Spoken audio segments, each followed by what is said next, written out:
And so I'm delighted to be talking about the theme of spiritual friendship. Spiritual friendship, as many of you know, has a central place in Buddhist thought, in Buddhist culture. It's something that I didn't really understand probably until I was in full swing in my Buddhist career. So I think early on in my spiritual development, I was very individual in my pursuit of Dhamma and individual in my practice.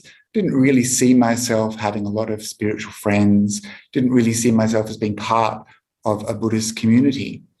And it wasn't until much later that I realized the importance of this and just how central it actually is to the Buddhist path, and started to have an appreciation for the reason spiritual friendship is encouraged, and also learned the depth of what it means to have spiritual friendship and the possibilities for having good companionship on the spiritual path. And so tonight, I'm going to be giving a little bit of an introduction to this theme, spiritual friendship. Then we're going to do a meditation on spiritual friendship. And after that, I'll give a Dharma talk about avoiding fools. And so I'll just begin sharing my screen, and do let me know if it kind of disappears or you can't see. So here we have very woolly, there's a lot of texture in this photo, but we have these people coming together in spiritual friendship. And there's a kind of sense here of diversity, lots of different colors, and a sense that these people are coming together. So maybe this is what spiritual friendship means. The word that we use to describe spiritual friendship comes from the Pali terms Kalyana Mitta. So Kalyana is a word that means beautiful, charming, good, auspicious, something that is useful and beneficial, helpful. And Mitta is the word for friend. And many of you know that the word metta, or what we might translate as love or loving kindness, is related to this word mitta. So it's friendliness. That's what metta is, and mitta is friend. It's often translated, this term Kalyana Mitta, as a spiritual friend, a good friend, a noble friend, a wise advisor. It's a compound word, so it actually has a different meaning in different contexts. We're going to explore some of those meanings in this session today and also next week. One of the ways I like to think about spiritual friendship has been inspired by Bhikkhu Bodhi. Bhikkhu Bodhi characterizes this term in two different ways. He says that there's a horizontal form of spiritual friendship, that's something on an equal level.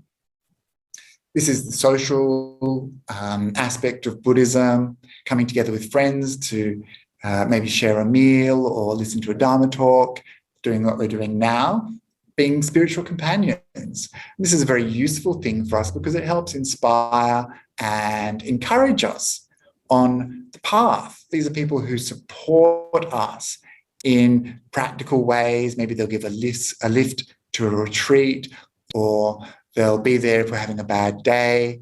And this is very useful. So this is the kind of equality of spiritual friendship, this horizontal level. And then there's what Bhikkhu Bodhi calls the vertical, this asymmetrical form of friendship, which is having a good teacher, for example, like the Buddha or his disciples, encountering the Buddha in the suttas. This is the relationship of a teacher and student. And this form of friendship isn't just social. It isn't just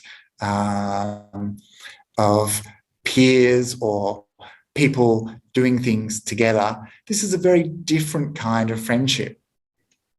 So this is the kind of friendship that will allow us to come out of suffering, This is the kind of friendship which inspires us to practice well, instructs us in what qualities we need to develop and what qualities we need to abandon to become better people and to reach that ultimate goal of liberation.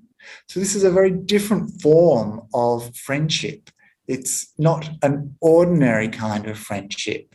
It's not like our other friends we might go to the movies with or have dinner with. It's even not like those spiritual companions that we have. This is a very profound form of friendship.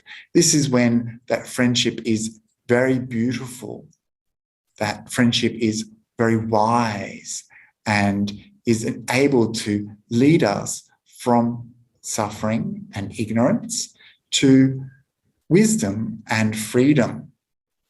And so this is what is meant when we talk about spiritual friendship in that kind of lofty term, almost that transcendental level of spiritual friendship. And it doesn't diminish, of course, the importance of having just good, regular spiritual friends who we associate with on the path. Those friendships are also incredibly important.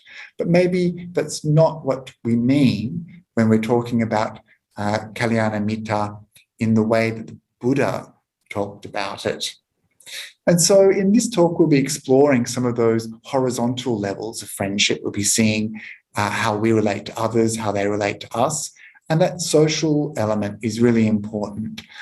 Next week, we'll be looking more at that, I'm reluctant to use the word transcendental, but that vertical or that asymmetrical form of friendship, which is about liberation, the path that will help us get to liberation, the friend that will show the path to us. And so this week, we'll be looking at that more mundane, everyday kind of friendship, which is still really important. And many of you will be familiar with this, this very central teaching that is used over and over again. You see it everywhere. I used it in the description for this talk. It's that friendship is the whole of the spiritual path. And I think it's important for us to get to know this story, get to know this sutta in detail to understand just what the Buddha meant when he talked about spiritual friendship.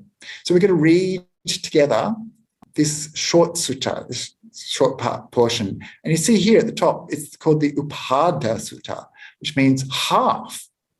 And so the situation is this. Venerable Ananda is talking to the Buddha. And he says to the Buddha, "Sir, good friends, companions, and associates are half of the spiritual life." And you've got to feel a bit sorry for Ananda here. He probably thought that he was going to get praised by the Buddha. He thought he'd come up with something that was very profound and that the Buddha would find agreeable. But the Buddha says, "Not so, Ananda, not so. Good friends, companions, and associates are the whole of the spiritual life." So not half, but the whole. Why is this so? A mendicant, that means a monk. So here the Buddha is talking to Ananda, who's a monk, and referring to companionship in the monastic path. He says, a mendicant with good friends, companions, and associates can expect to develop and cultivate the noble eightfold path. So this is very different from just going out for an ice cream or sharing an avocado toast or going for a walk on the beach. This is about developing the noble eightfold path. It's when a mendicant develops right view, which relies upon seclusion, fading away and cessation, and ripens as letting go. So if you've just joined this session, make sure your microphone is muted so that we can hear me. And so this is the first step of the Eightfold Noble Path. And this is true of the rest of the path, which includes right thought, right speech, right action, right livelihood, right effort, right mindfulness, right immersion or samadhi, And this is what the Buddha talked about. This is the goal of spiritual friendship, the perfection of the Eightfold Noble Path. And this is the path that leads out of suffering to liberation. And the Buddha says another thing here. Here's another way to understand how good friends are the whole of the spiritual life. By relying on me, the Buddha says, as a good friend, sentient beings who are liable to rebirth, old age and death, to sorrow, lamentation, pain, sadness and distress are freed from all these things. And so here, this very famous phrase of spiritual friendship being the whole of the spiritual life is shown to its perfection, shown in its highest possible form. So you might hear people saying from time to time, oh yes, spiritual friendship is the whole of the spiritual path. And you might think, oh, this is just what it means to have companions on the path. But here we can see from the context that this sutta presents this term from the Buddha, we see the profundity of meaning to spiritual friendship and just how important it is for liberation.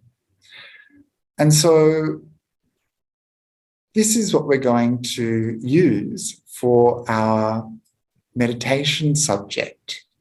Some of you might know of this term, the anussitis. The anussitis means recollections.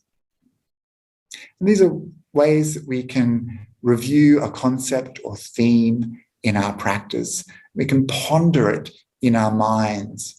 We work with our busy thinking mind and we turn it over and over again, thinking about a particular topic that can inspire our mind and deepen our understanding of the Dhamma. So the anussitis are recollections that bring gladness, joy into our hearts, that help us develop deeper meditation states, that help us feel like the Dhamma is immersed in our heart and leads to wisdom. And one of these, mentioned in the Nandya Sutta, which is in the Anguttara Nikaya 11.12, the Nandya Sutta, we find this recollection on spiritual friendship.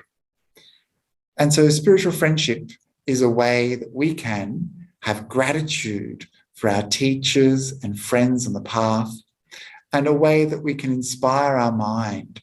We can be so happy that we have good friends to instruct us in what is good.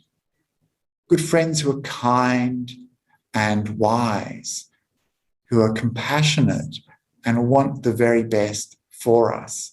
These are the type of friends that will help us develop our minds and will lead us to the end of the spiritual path, to liberation. And so this is what we're going to do for the next 20 minutes. We're going to do a contemplation on spiritual friendship. Please take a few moments to set up your meditation posture. Make sure that you're comfortable.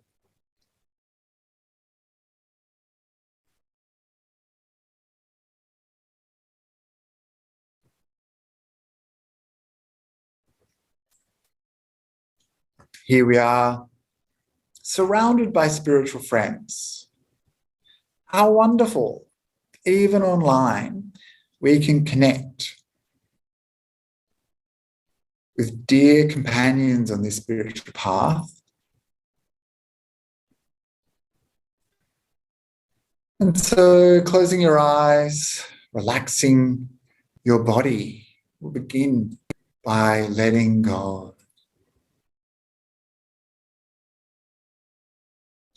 Letting go of the day or the busyness.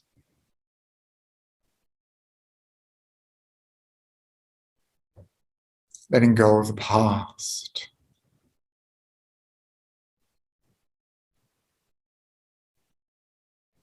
Just feeling the body here in this space now. Here.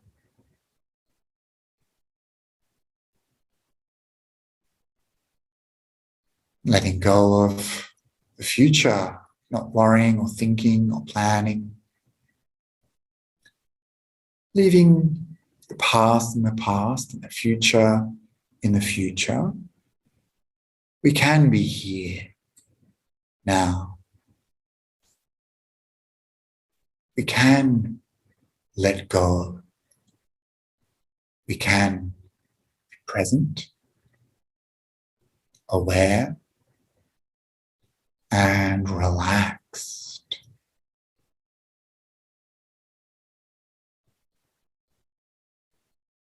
And so just spend a few moments relaxing the body, allowing your body to arrive, allowing it to feel good, calming the body down, softening all that tension and tightness, releasing all that stuff we store in the body, letting go, relaxing. So just scanning the body from the top of the head all the way down to the toes, softening, relaxing, releasing for the next few minutes.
Feels so good to relax the body. Feels so good to let go of tightness, tension.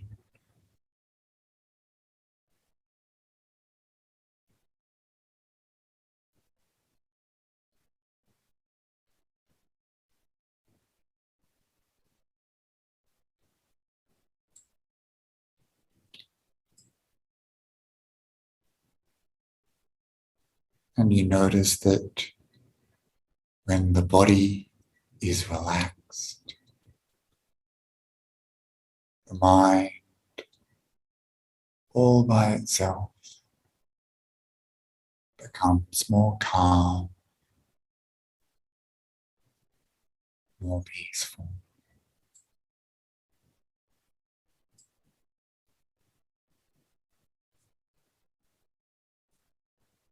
Though thoughts may come and go, practice this letting go, reminding ourselves there's nothing to do, nowhere to go, just being here now. Relax, calm, and peaceful.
And we'll use this calm, quiet mind to begin our recollection of spiritual friendship.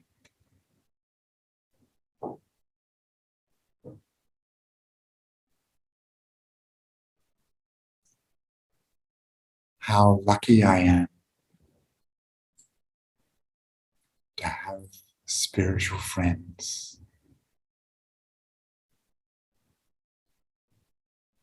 How fortunate,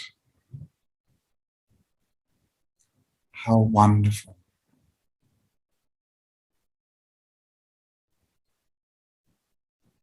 Everything I have learned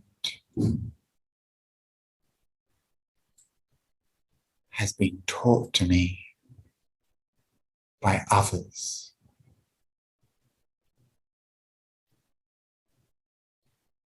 Every drop of Dharma I have learned from spiritual friends.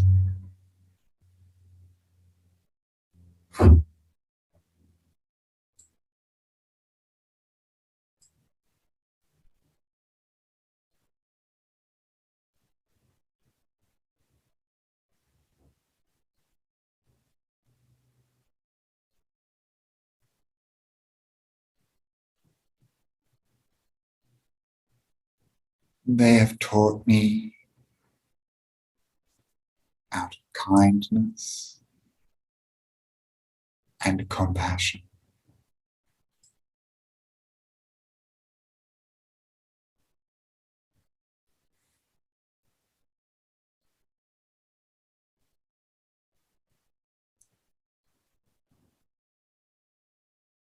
Knowing this, I am so grateful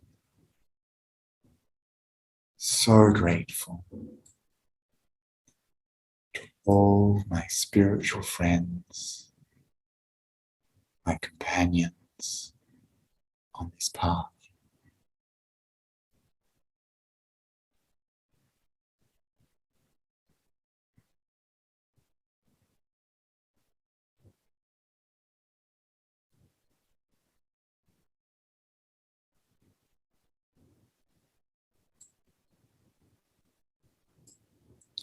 Thinking now of a spiritual friend, someone who taught you some Dhamma, maybe a teacher, maybe the author of a book that inspired you. It could be someone who encouraged you to attend a Dhamma talk or got you along to your first retreat.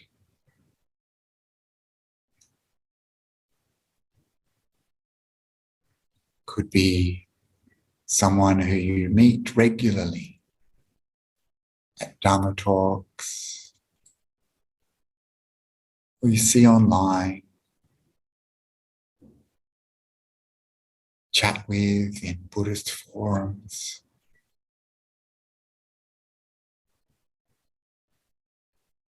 Someone you meditate with.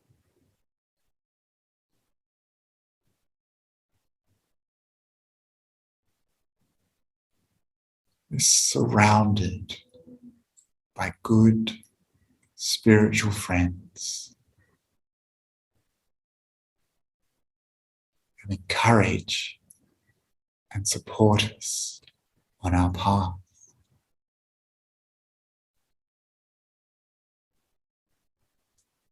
How wonderful. How lucky.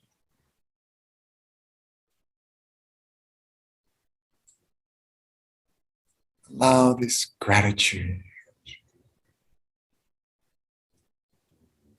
to take root in your heart.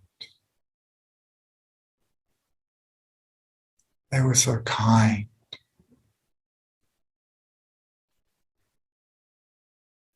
So compassionate to encourage my practice.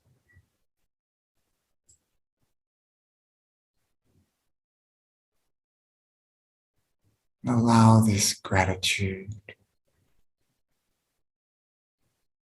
to transform to gladness, happiness, joy.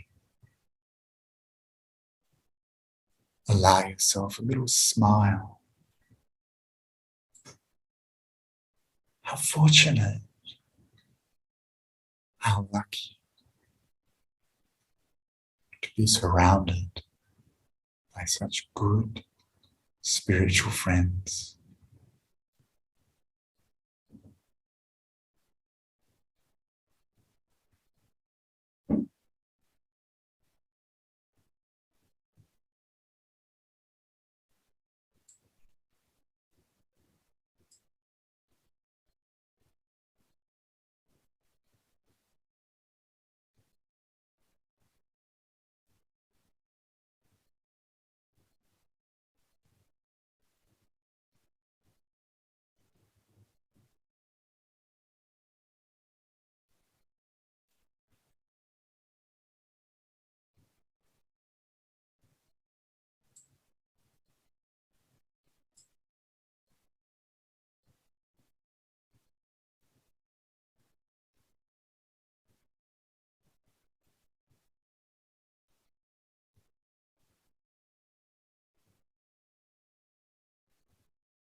Perhaps you remember a teacher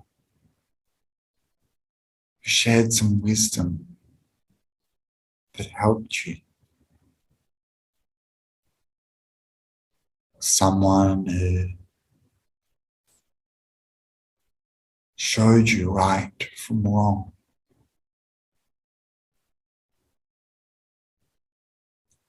Someone who supported your practice, encouraged you to meditate. someone who has been there for you.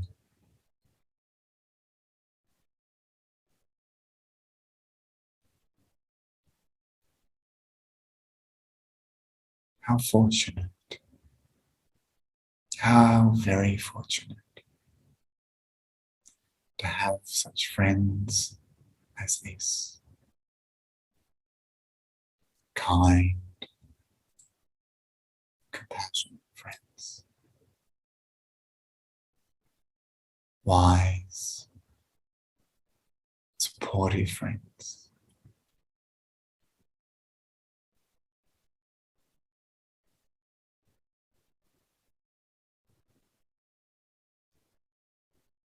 Warm heart, loving friends who care for us, care deeply for us,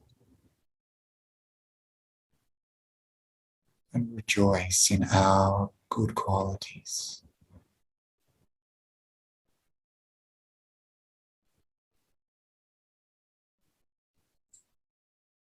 Only wish the best for us.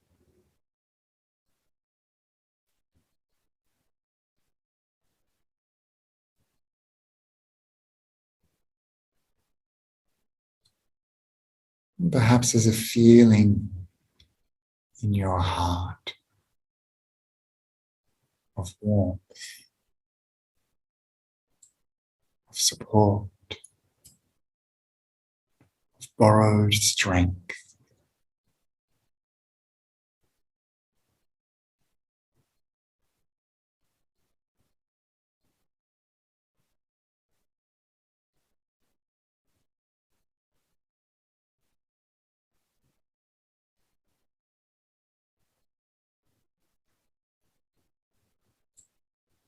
That feeling of warmth, love,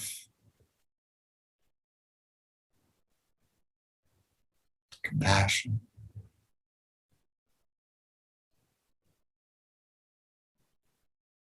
And we can find joy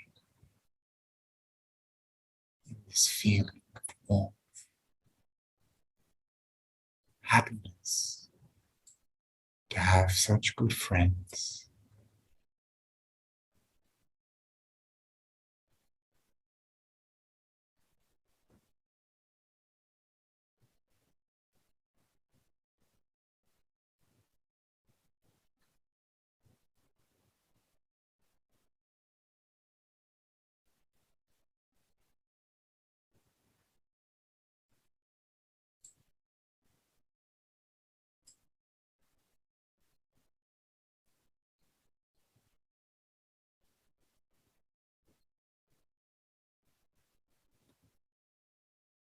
And as we come towards the end of this short session, take a few moments to review. How did it feel to contemplate spiritual friendship?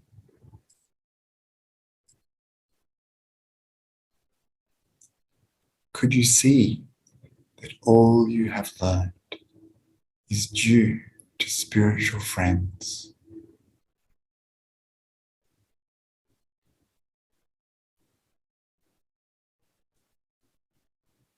Did you develop a feeling of gratitude? Was there some joy in your heart?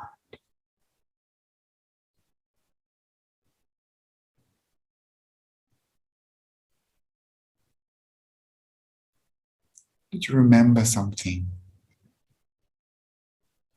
you learned, something someone had done or taught?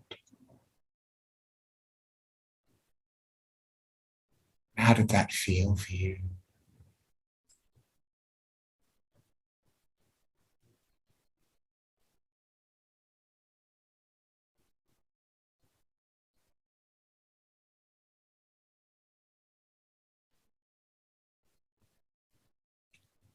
And having contemplated spiritual friendship, we can dedicate the merit of our practice being a good friend to others, sharing our goodness with all living beings, thinking, may all beings meet good spiritual friends.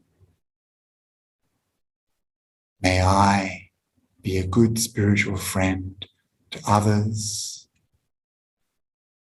May I liberate my own mind and help others to become free.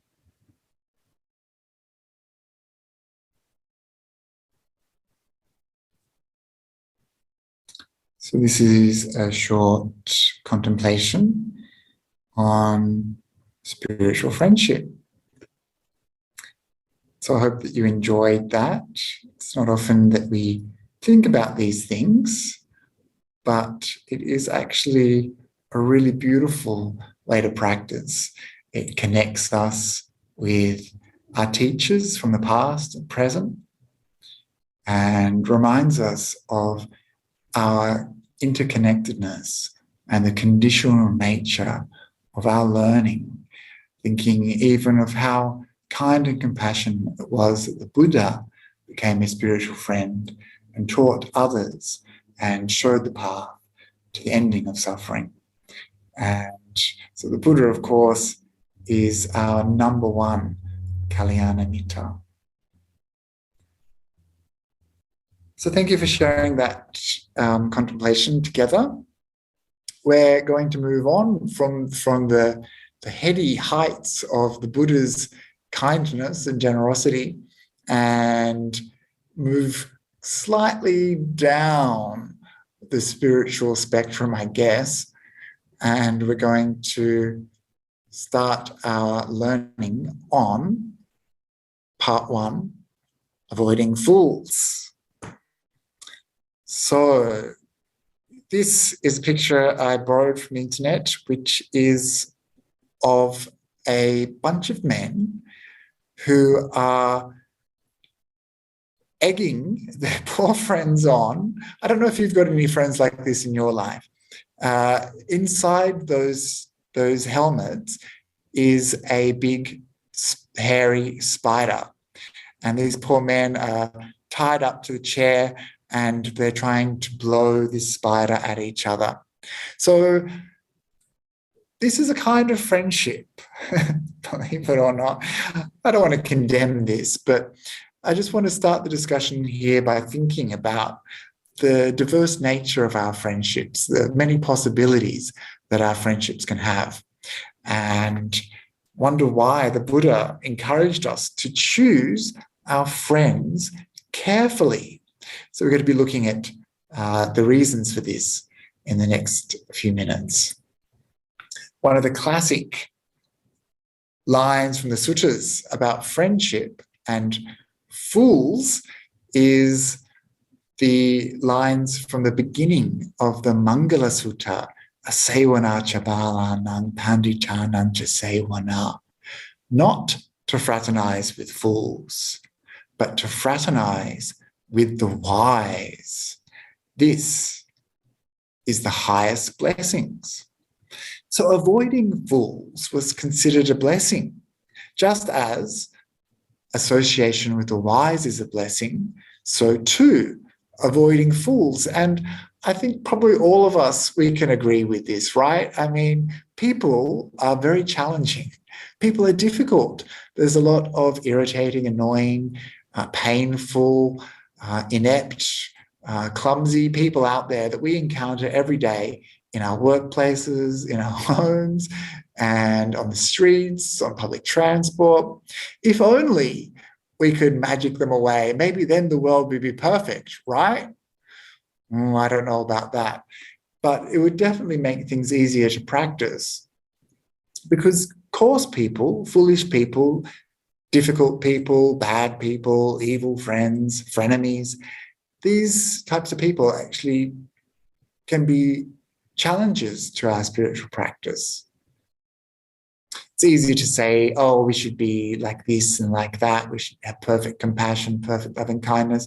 But the reality is sometimes it's quite difficult for us to have those very lofty states of mind. And if we're not careful and we don't have a strong foundation, we don't have a strong mind and a developed mind, then we can be easily overwhelmed by such people. And there's a reason that the Buddha said it's okay to avoid fools. It's a blessing. And that is because we actually need to choose our associates well. And we'll find out why in the next few slides. So it's the highest blessing. And for me, I actually take a lot of comfort from these two extremes that the Buddha points to in his teachings, that there is a category of fools and there is a category of wise.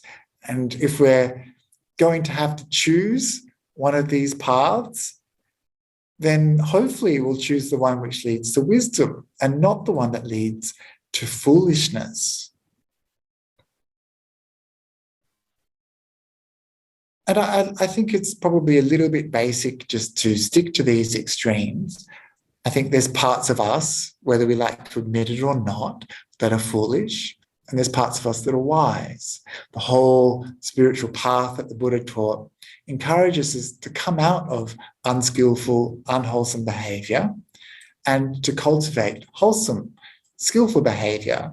So in a way, you could see this whole spiritual path as a way of letting go of our foolish qualities and cultivating wise qualities. And it's the same with our friendships. We want to abandon friendships that don't serve us, that cause us trouble, that cause us pain and suffering, and cultivate friendships that are wholesome and lead us to better states, more wise states. So in the Buddhist texts, there's quite a lot of undesirable associates that we meet. There's bala, a fool or an ignorant person. We have the mogha purusa, a stupid or useless person. Wow, is this Buddhism?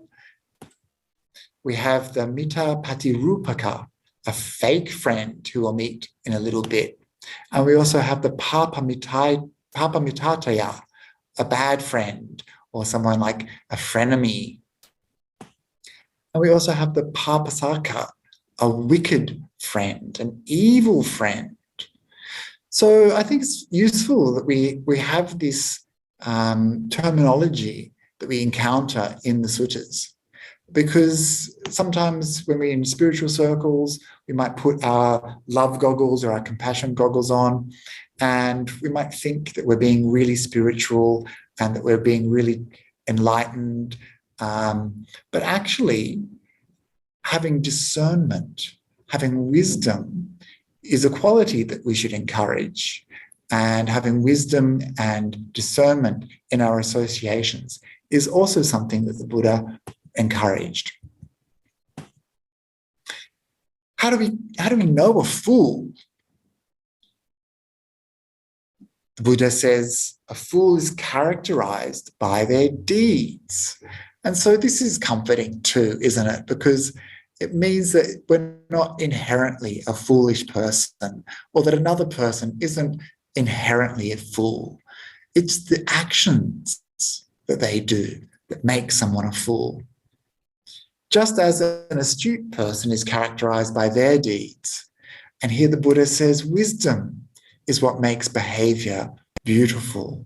So discernment is that wisdom faculty, knowing the difference between right and wrong, knowing the difference between a good friend and a bad friend. And here the Buddha says we can see a fool, we can know a fool by three things. And that is by bad conduct, by way of body, speech, and mind. So this is how we can recognize a fool, both in ourselves and also in others, the kinds of behavior they do. And so the Buddha says that we should train like this. We will reject those three things, that bad behavior in body, speech, and mind, by which a fool is known, and we will undertake to follow the 3 things by which an astute person is known. So that is, of course, developing wise behavior of body, speech, and mind. So perhaps the first fool that we'll encounter is ourself on the spiritual path, and seeing ourselves as someone who is a little foolish is quite useful, actually, because it gives us a bit of humility. It stops us from being spiritually smug, thinking that we're better than other people, having a conceit of superiority. Instead, we should recognize that we too have these foolish qualities that we're trying to work on. This allows us to at least not be too judgmental of others, to keep that judgment in check, to have some compassion that is necessary to understand, these people behave like this for conditioned reasons, just as I too have these aspects of myself that I'm working on to try to abandon. So in this talk, please don't take this as kind of like we have to just jettison all of our friends from our lives. Be very careful. You might find yourself jettisoned if people had that kind of attitude. So no, we're still compassionate, still kind, but developing wisdom, developing discernment. And so some ways that we can think about this not association with fools is given in the sutta called the Bhaya Sutta. And the Buddha here says that whatever dangers there are in the world, these all come from foolish people, not from the wise. Whatever perils there are in the world, this comes from the foolish, not from the wise. And whatever hazards there are in the world, this comes from the foolish, not from the wise.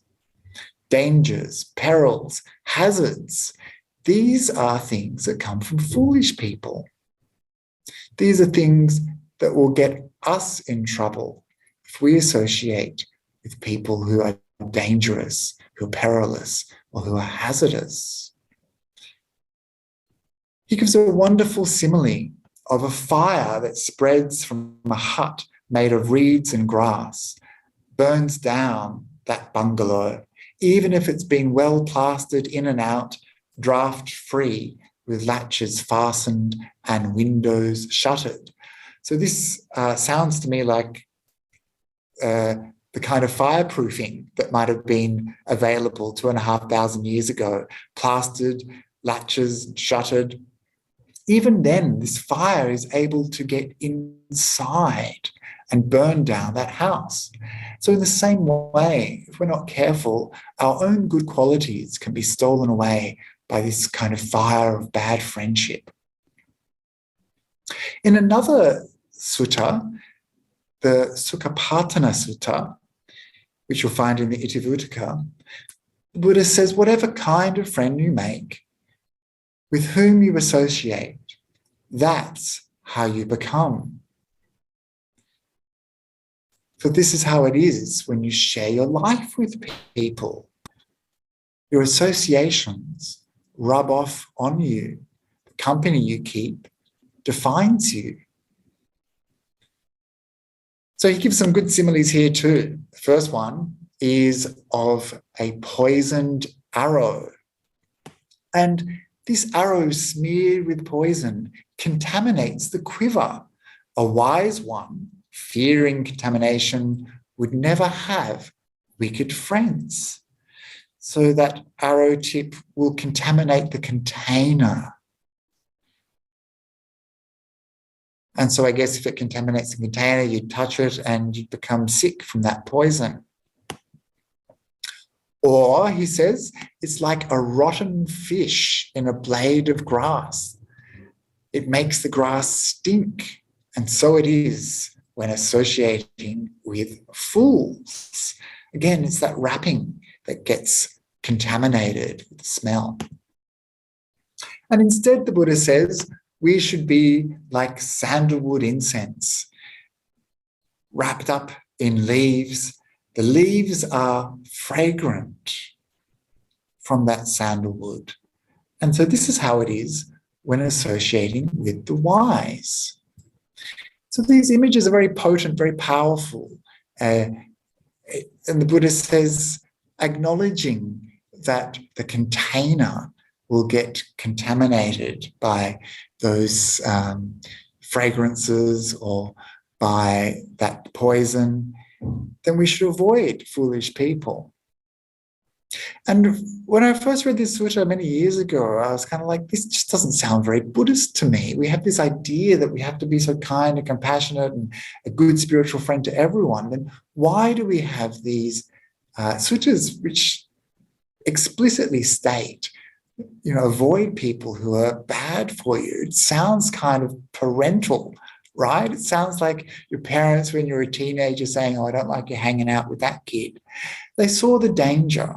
They saw the drawbacks, and they saw how people are conditioned by our associations. And I remember for me personally, it took probably a long time for me to work out what a good friend is.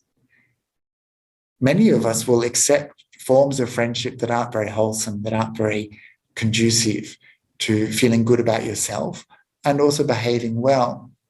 And I know so many people who have gotten in with bad crowds, as they say, and they end up doing things that they regret. They end up getting into trouble. They end up getting used or hurt. They end up in all sorts of situations that perhaps if they were wise, they could have avoided. And this is the kind of thing that the Buddha is pointing to. And again, I just want to restate, it doesn't mean we just cut people out of our life completely. We need to have wisdom when associating with these people. And of course, we need to bring that wisdom to these friendships as well in skillful ways that look after ourselves without harming others. We still care about people around us. We still care about those people in our lives, but we need to have some wisdom in how we associate with them. And perhaps the most well-known sutta about friendship is the Sigalovada or the Sigala Sutta, which is in the Digha Nikaya 31. And this sutta introduces all sorts of ways that lay people especially can work out how to live a good life. The Buddha outlines in exquisite detail things to avoid and things to cultivate. And one of those areas is friendship. And so here we see the Buddha saying you should recognize these four enemies disguised as friends. So people we might think of as friends who in actual fact are bad for us. First one is the taker. Second one is the talker. Third one is the flatterer. And the last one is the spender. So we'll look at these friends in detail. So here we have an image of a jar with Jane. Jane's putting her name on the jar, I think, or maybe someone's taking Jane's name off. I don't know if you've got that kind of office environment where you can't put your food in the fridge without having to label it first in case someone takes it. I think that's what's happening here. Of course, this is the taker. Taker is a friend that we can recognize by these four qualities. Your possessions end up theirs. So if you have friends like this who take your possessions, this is someone who is a taker. Maybe they've got several of your books. I had friends like this who always would borrow a book and never give it back, or maybe they've borrowed a jacket or something, and your possessions have ended up theirs. They've asked for your stuff and you've given it and you never get it back. So this is someone the Buddha says that we should avoid. Someone who gives little but expects a lot. I read something the other day about someone who would always go out to dinner with a friend and they would never help to pay out with the bill. They would always just expect their friend to pay for them. This is someone who does their duty of a friend out of fear. They're worried about losing out. They're behaving in a way that means they don't want to miss out on the things that your friendship offers, but they do it because of self-interest, not out of care or compassion. So that's someone to avoid. And they associate you for their own advantage. So they're not with you for wholesome reasons. They're with you for nefarious reasons that only benefit them. So this is a taker. And so one thing I just want to note at this stage is just how particular the Buddha is being here, the level of detail that he's going into. It's very helpful to have these kinds of guidelines. And he obviously saw the danger in these kind of people in our lives. Maybe you do too. Certainly, this kind of behavior builds up a lot of resentment and is an unequal friendship. Next friend, or enemy in disguise, is the talker. This is someone who is always hospitable in the past. Oh, if only you were here last week, we had this beautiful food that we could have given you. It's always in the past, their hospitality, their generosity. Or they're hospitable in the future. Oh, next time you come, we'll give you a lovely meal. But in the moment, in the present, they just make these noises of pleasantries, kind of like, oh, yes, yes, of course, we'll do this for you. Oh, yes, I'd love to do that for you. But they never do. They're just the talker. And when there's something that has to happen now, they point to their own misfortune. Oh, I wish I could do this for you, but unfortunately I can't at the moment. I've got this problem. Oh, I'd love to take you, but my car's in the shop. Or, oh, I'd love to give you that, but I just can't right now. So this is someone who talks. This is the kind of talker. Someone the Buddha says that we should avoid. And of course, for all of these, I'm not going into it this week, but I will go into it next week. All of these have a wise friend, a good friend, which is the opposite of this.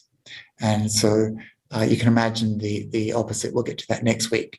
But there are different types of friends, and that's important to recognize. There are people who don't talk, they do. And people who don't take, they give. So who would you rather associate with?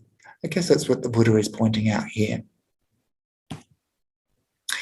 The next person is someone who is a flatterer.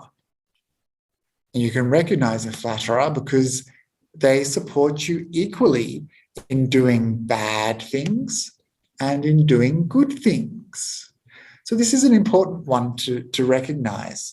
A good friend wouldn't support us to do bad things. Sure, a good friend will support us to do good things, but a person who isn't a good friend for us won't restrain our behavior when it needs to be restrained. They'll encourage us to do things that would be harmful for us and harmful for others. So that's why this person is a flatterer. They don't want to tell us the truth. A good friend will always tell us the truth and let us know when we're being harmful. So this flatterer will praise us to our face, but put you down behind your back. So this is a duplicitous friend, someone who actually doesn't care for you in a wholesome way, someone who is backbiting and critical of you, someone you can't trust. So that's not a good friend, is it? And the last one is, I don't know if this will be a bit controversial for some of you. Maybe, I don't know, maybe is this how you like to spend your weekends? Perhaps. I don't want to judge, but here's what the Buddha had to say. You can recognize a fake friend who's a spender on these 4 grounds. They accompany you when drinking and roaming the streets at night, frequenting festivals and gambling. So this kind of person is an enabler, someone who will be like a drinking buddy, a gambling buddy. Actually, this is the kind of person who you've probably encountered in your own life. You know, they don't want to drink alone, they don't want to gamble alone, so they encourage you to come along and get into all sorts of trouble. I don't think this means we can't have fun. Doesn't mean we can't go to the occasional festival or something. I think probably the Buddha here is just highlighting the quality of the actions we engage in those places, and that it might lead to harm for ourselves and others. And so these are four very useful categories of person we can understand in very everyday terms, very practical ways. And probably when we encounter these people in our lives, we will detect a feeling that comes along with being with them. We might feel that we're being taken advantage of. We might feel that this person is going to lead us into trouble.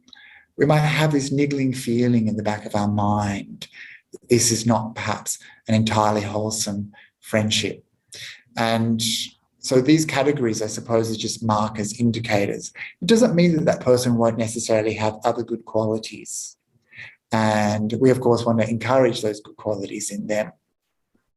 In the same way, however, we need to recognize that our good qualities are actually encouraged when we associate with good people, when we associate with wholesome people who have our best interests at heart, who are kind and generous, who demonstrate wholesome, skillful, beneficial behavior that benefits us, benefits others, and also benefits themselves. So it's good for us to associate with people like that because we can learn from and emulate those people. We are like the monkeys. Monkey see, monkey do. We're being trained all the time. We're being conditioned all the time by our interactions. And you can see it in things like social groups where we have people who have perhaps been together as friends from high school, and you see over time the quality of friendships will either develop in a wholesome way or become stuck, or maybe can end up being bitchy, gossipy, devoid of meaning. And yet we get stuck in these relationships, or you could see it in like an office place, a workplace, where there's a toxic environment because it's really competitive and people are out to get ahead and they don't care about you. So we can see these kind of relationships like that. And at some stage, we need to assess our interactions. We've only got limited time in life. So how do we want to engage with others? And what are the dangers for us in doing certain types of behavior? And so when we talk about spiritual friendship, it's an invitation for us to reflect upon the quality of our interactions. Are my interactions wholesome? Are they beneficial to me? Are they beneficial to my friends? And we can recognize a difference in various forms of friendship. And one of the things I love about being friends with Buddhist people in the communities that I am in is that they tend to be quite good people. They tend to have lots of good qualities. Sure, myself and others also have bad qualities, but we tend to find people wanting to be good, who are cultivating goodness and wholesomeness in their hearts. They're trying. They're not just coasting along. They're not going backwards. They're trying to move forward. They're trying to be a better person. And they're doing this because they've been taught by other spiritual friends, these are the qualities that you can develop. Wholesome qualities of body, speech, and mind, generosity, ethical conduct. These are things that we can develop. And by following people who are good spiritual friends, we ourselves start to develop those good qualities, just like that leaf that is wrapping that sandalwood incense. We take on the aroma of that good friend. They perfume us.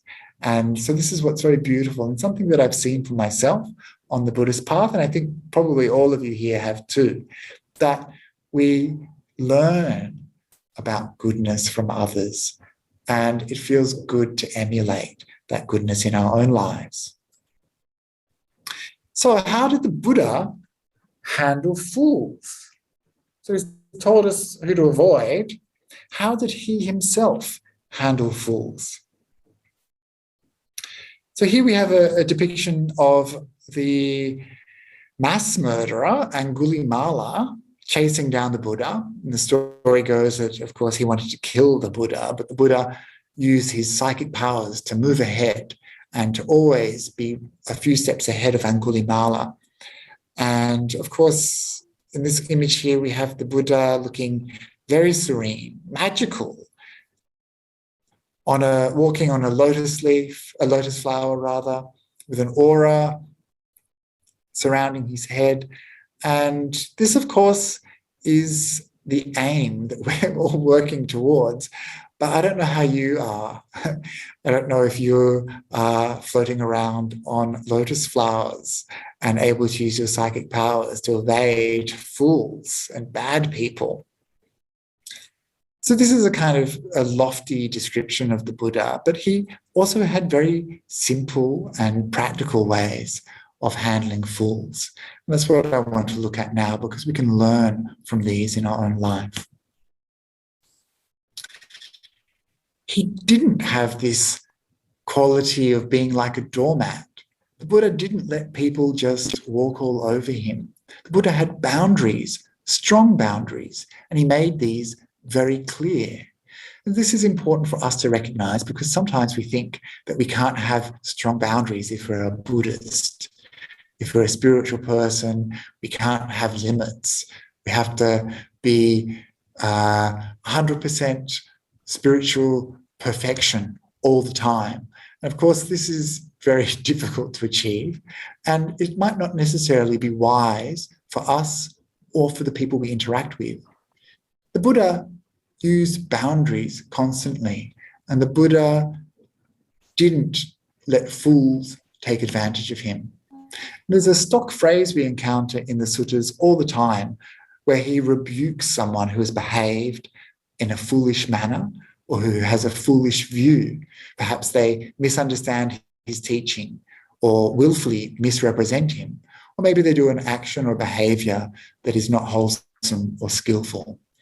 And the Buddha rebukes them, saying, "Foolish men, or foolish man, or foolish woman, or foolish person, how can you do this?" And especially when he's talking to people who are on the spiritual path, like monks and nuns, he says, your behavior will affect people's confidence. And this is one of the main reasons that we need to make sure that we're not behaving in foolish ways ourselves, but also that, especially for the monastic sangha, for any spiritual group, that we're not associating with people who will bring the name of our spiritual tradition down, or that we associate with people who are hypocrites or who are abusers or who misrepresent the Buddha's teachings and make fools out of Buddhists in that way. We need to make sure that we are not by association being tarnished by people who are acting in foolish ways. And by this, I mean things like avoiding teachers who are corrupt, or avoiding groups known to be engaging in cult-like activities or behaviors, or people who have been known to be abusers. And this, of course, it's up to us to make sure that we avoid these people, because otherwise we become a target for developing a bad reputation because we associate with people who are bad or foolish. And here we have the words good vibes only, which if I get time, I'll come back to a bit later. So this is the idea that, you know, you have to be 100% positive and happy and joyful all the time, just the good vibes, none of the bad stuff. Is this how the Buddha was about people that he interacted with? There's a famous story where the Buddha was at a place called Chatuma, and there is this dreadful racket because there's these young monks who have been coming along talking and making noise after their meal. They're clanking their bowls and chattering, he says, like fisher folk. And so this is probably not the kind of meditative environment you thought that the Buddha might be wanting for himself at that time, all those thousands of years ago. And it's the same even today. You know, you go to a temple or a retreat center and people can behave in really outlandish, really noisy ways. And it's not conducive to meditation. And so the Buddha says, what are you doing, you people, making all this noise? Just like fisher folk hauling in a catch. Go away. I dismiss you. You are not to stay in my presence. So that is a very strong boundary. Go away. Leave me.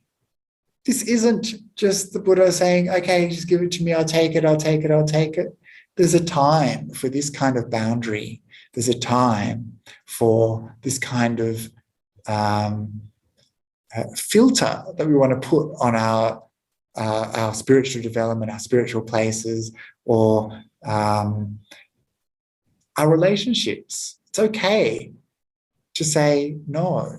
It's okay to say this isn't appropriate. It's okay to say, please leave me alone.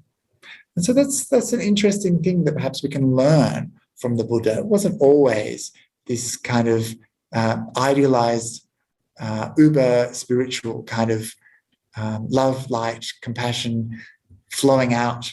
It was practical. It was useful. It was sensible, the way that the Buddha interacted with other people. So he actually did something about this. You know, he didn't just send thoughts and prayers to people, but he made actions. And we see this in the next story, which is about a novice monk who was very bad and had a wrong view. And the Buddha said the Sangha should expel that novice. How is he expelled? From today, Kantaka, you may not refer to the Buddha as your teacher. Go away. Get lost with you. That's how Bhante Sujata translates it. Bhante Brahmali, a bit more soft. Go away with you. But this is important, that there are limits. Even within the Sangha, there are limits to how we can have these interactions with others. If we have people around us all the time who are foolish or corrupt or who are difficult people, annoying people, then it's very difficult for us to have peace.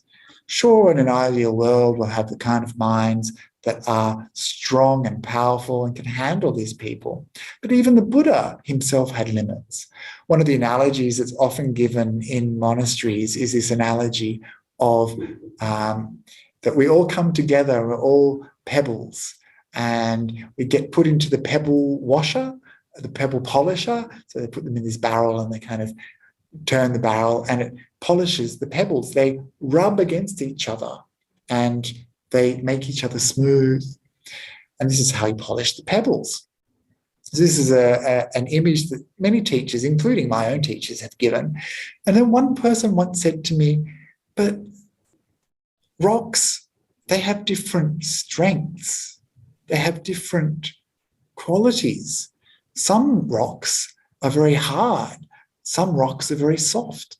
And if you put those hard and soft rocks together, those hard rocks are going to pulverize those soft rocks. And so this is, again, it's kind of a wisdom here. Oh, yeah, actually, if we want to develop certain qualities, then we need to make sure that those qualities aren't being overwhelmed by unwholesome qualities from others, unskillful behavior from others, corrupt or misleading or untruthful or deceptive behaviors from others, because this will affect our mind. Bronwyn's told me that we're almost at the end of the session, so I'm just going to fast forward, do a bit of clicking. You can come back to that on the video. But this image, I think, is useful to understand that compassion for the viper will also get you bitten.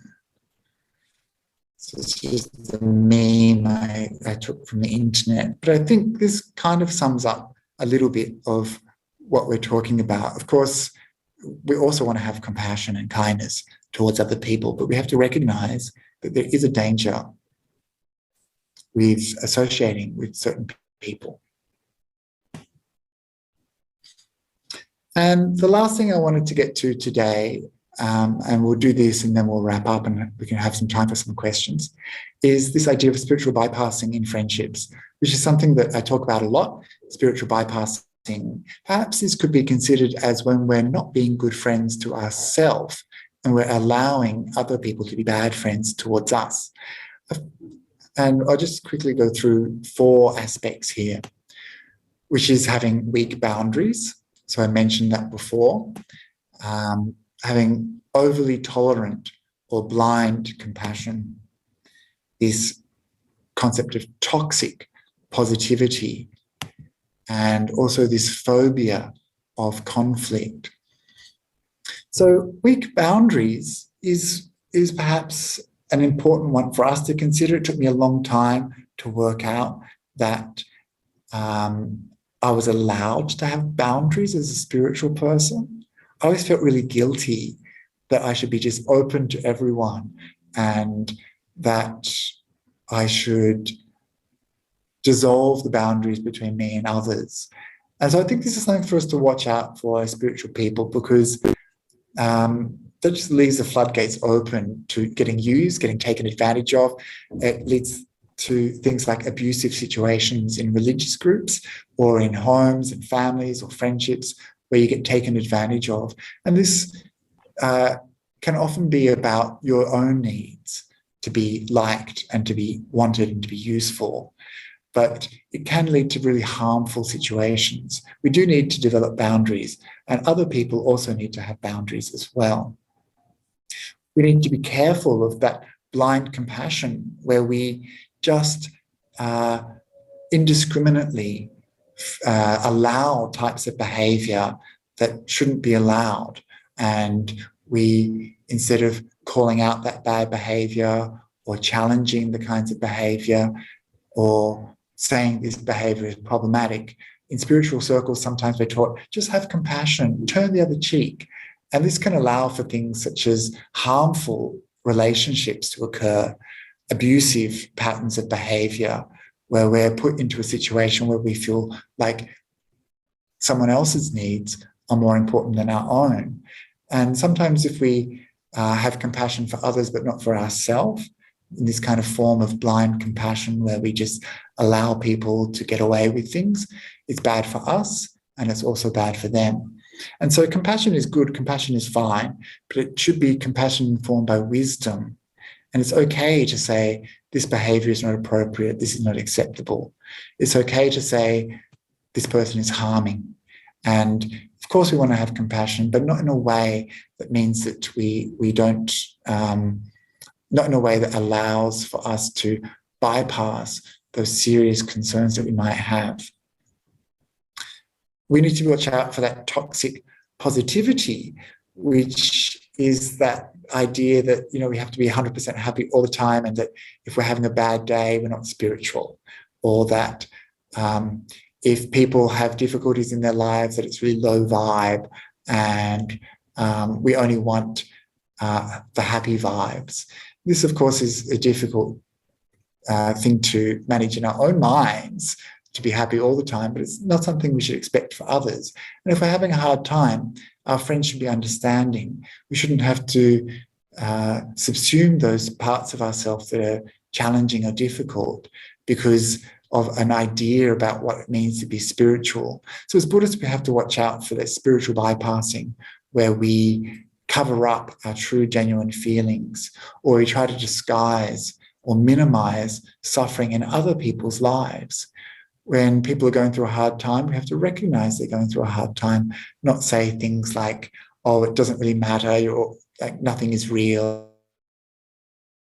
But that last thing is the idea of conflict and anger phobia. So sometimes as spiritual people, we might think that we can't have conflict in our lives, or that other people shouldn't have conflict with us, and that if we get angry or something like this, then we're not spiritual enough. We're not being a spiritual person. But the Buddha wasn't afraid of conflict. And by conflict, I mean talking about things that are bothering you, or pointing out people's behavior being harmful or affecting others. And we shouldn't be worried about having this healthy conflict in our relationships. And so in these ways, these ways of spiritual bypassing, we aren't being a good friend to ourselves. We're not being true and authentic. We might think that we're being really spiritual people by doing these sorts of behavior, but it is actually turning us into a bit of a fool. We're not developing the kind of skills or qualities that are going to help us and help others around us on the spiritual path. And also, if we encounter people doing this towards us, we should recognize this as spiritual bypassing. This is people being spiritually smug and feeling superior because they think that they're more spiritual when they engage in these kinds of behavior. This is actually the mark of a fool. And so that's the first part of this 2-part series on spiritual friendship, how to avoid fools and how to not be a fool yourself. And I hope you can join me next week for the second part, where we look at that vertical form of spiritual friendship, the kind of friendship that can lift us out of suffering and propel us along the spiritual path all the way to enlightenment. And so if you've got time, we can have a few questions before we wrap up.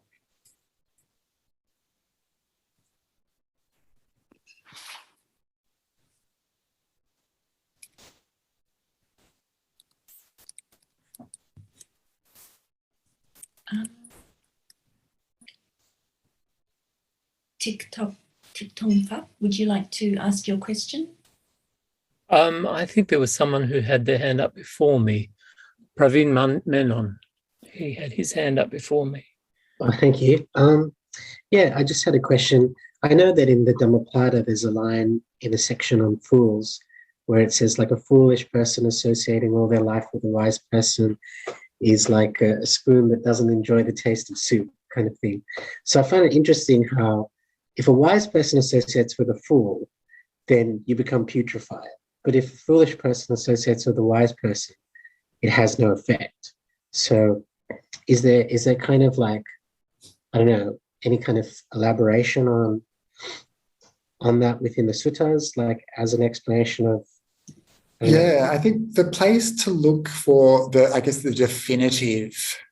definitive guide to fools and exactly what the Buddha means, because I don't think the word fool really captures the depth of meaning here. To us, a fool is someone who's slightly silly or slightly funny or a bit of an idiot. But for the Buddha, it was also someone who was just incapable of learning.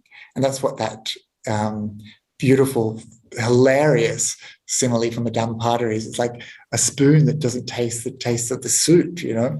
And in the Bala Pandita Sutta, which is in the Majjhima Nikaya number 129, we find the Buddha outlining exactly what he means by a fool. And it's like someone who hears things being spoken about developing the mind and what things to avoid, and goes, oh, that's in me, but doesn't do anything about it, or who knows that there's punishment for doing certain things like stealing or killing and does it anyway, you know, or someone who has done so many bad acts and realizes that there's going to be some sort of karmic punishment but doesn't care. And in the Bala Pandita Sutta, the Buddha talks about, you know, all these the problem of these kinds of thinking and behavior, and that they'll end up really suffering in hell realms and things like that. And so it's the fear of karmic consequence and the inability to grasp the significance that I think is what indicates a proper fool. and that they're willfully engaging in bad behavior. Whereas a person who is slightly smart will quickly grasp the significance of something. And so I guess in a way, they're the ones who are going to develop, even if they come from a foolish starting point. We're all like this, I think. We heard something, we're like, oh, okay. It doesn't have to be like extraordinarily profound, but there has to be this progression, this momentum towards goodness and wholesome. And the test really is it harmful for them and harmful for others? We should avoid that kind of behavior. That's the kind of behavior of a fool. And so this is that progression. And I suppose the reason that associating with better people is because these qualities are simply better. They're more desirable. They lead away from suffering. And so they're intrinsically more wholesome and happy. And so when we see these kinds of things, we think, that's what will lead to happiness. And that's what leads to a reduction in suffering. And so that's how that process occurs. Yeah, but the Bala Pandita Sutta is a trip. I was going to do it for this, but it would have taken far too long.